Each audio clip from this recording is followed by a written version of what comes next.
Just a bad year overall for Disney.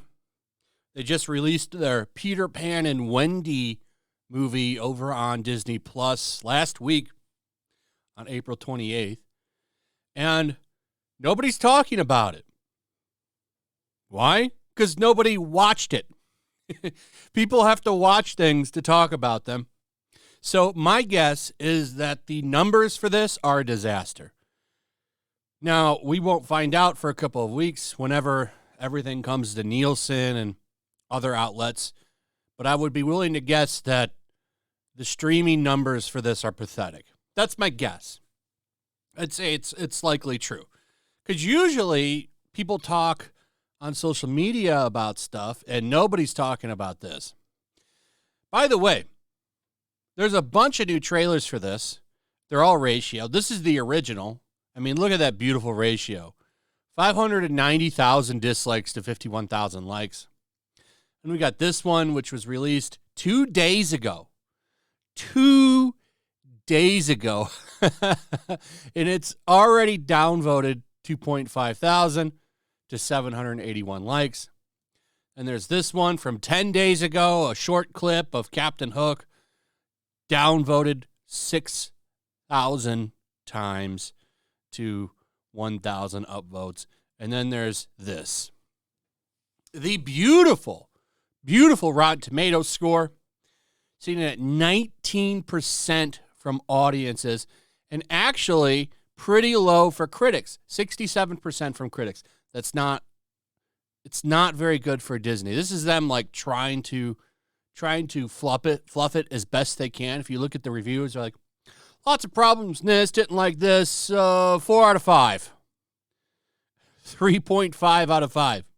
They do their best to shill it without hurting Disney too much. They don't want to really hurt those Disney pockets if they can help it. Because most of them are hoping to get hired in at Disney at some point to work there as like maybe a producer or something. They don't want to work for the mouse. They all want to get into the Hollywood system. So all the media critics, so that they can get their pockets lined with something, little takes, gift bags, they do their best to, of course, shill for the movie. Audiences, though, we don't care. We're going to judge it as we see it, and most people see this as a gigantic pile of shit. So naturally, the shills aren't going to just give it mixed reviews. They're going to run and defend it as well. They want everyone to know how great and amazing it is and how it fixes the original. Here's an article from The Direct. Peter Pan and Wendy gets review bombed on IMDb. So here we go again. Voicing how you feel about something. Giving it a review. It's not a solid review. It's a review bomb. And this only comes from audiences.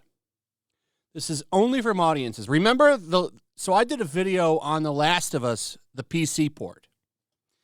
And that thing was just a big problem. It was broken. It's basically a $70, $60 beta test.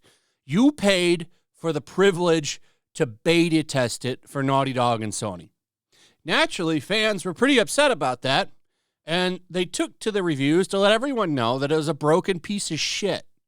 Well, naturally, one of the first people to run out and attack the fans was a gaming media site. They said the fans are review bombing it.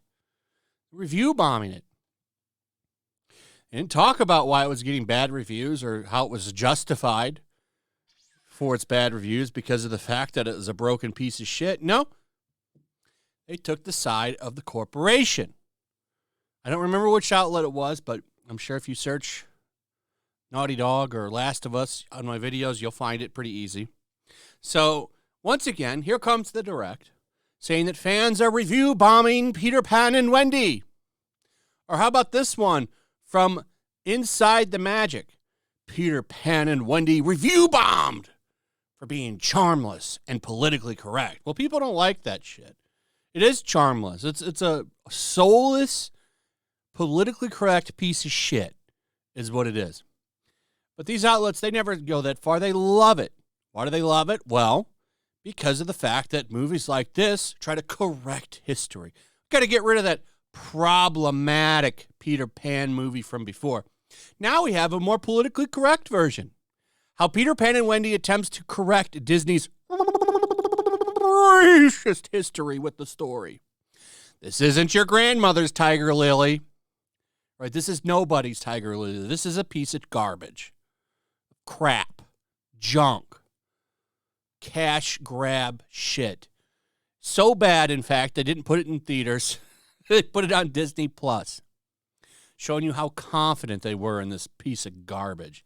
So, naturally, once again, we're getting something to correct history, to fix things. We're going to get rid of it. And this is the point of a lot of these live-action remakes, by the way, is they want to get rid of this is how they try to justify these things. They'll say, well, we're going to remake it. It's going to be racist and sexist like the old ones. Even though there's nothing wrong with them. They're fine. They're products of their time, and in many cases, somewhat timeless because people still watch a lot of them till this day. Nobody's going to be watching this piece of shit movie in 100 years. Will some people go back and watch the old animated Peter Pan in 100 years? Probably, yeah, they probably will because those old movies are pretty timeless. That's why people still watch them and buy them to this day. And a lot of these came out a long time ago. So, yeah, they probably will still be watched because they don't age badly. A lot of that animation looks really good, and when you clean it up, especially like 4K re-releases with HDR and everything, sometimes they look like they just got made today. Unless they have early CGI in them like Aladdin. Though Aladdin still looks really good, some of that CGI don't age that well. But The Lion King, that movie looks great in 4K. Not the remake, the old version. Watch that movie in 4K and tell me it does not look good. It looks beautiful. That movie will still be watching in 100 years. In 100 years, no one's going to be watching that remake piece of shit that came out. It looks bad, soulless, like the upcoming Little Mermaid. So there you go. The new one, you need to watch it because it fixes Disney's problems. And it's, of course, being review bombed. Everything that does not go well with audiences gets review bombed. Though it's funny when critics give something a bad review. Oh, that's different. That's just honest opinion. Get the hell out of here. Bunch of liars. This is why all these sites are going broke. Like we just heard the other day, Vice News is going broke. Vice News is canceled. BuzzFeed News is canceled.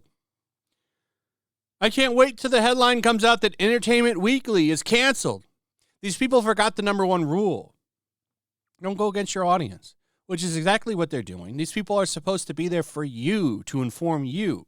But instead, they work for the company. And unless the company's going to fund you, I don't quite get the point of it.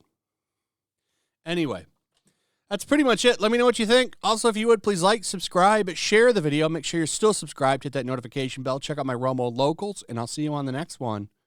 Peace. Make sure to check out my Locals. There's a link in the description. It's a fun community that I'm trying to build over here. If you don't want to support me on YouTube, you can come over here. None of that money goes to YouTube. You also can just come over here for free. But if you are a supporter over here, I do plan on doing an extra live stream once a month and throwing links to the supporters so you can actually come on and have a supporter live stream with me. Also, it's a good place to catch all of my content. You don't have to worry about notifications like YouTube. They'll definitely work over here. So come check out my Locals.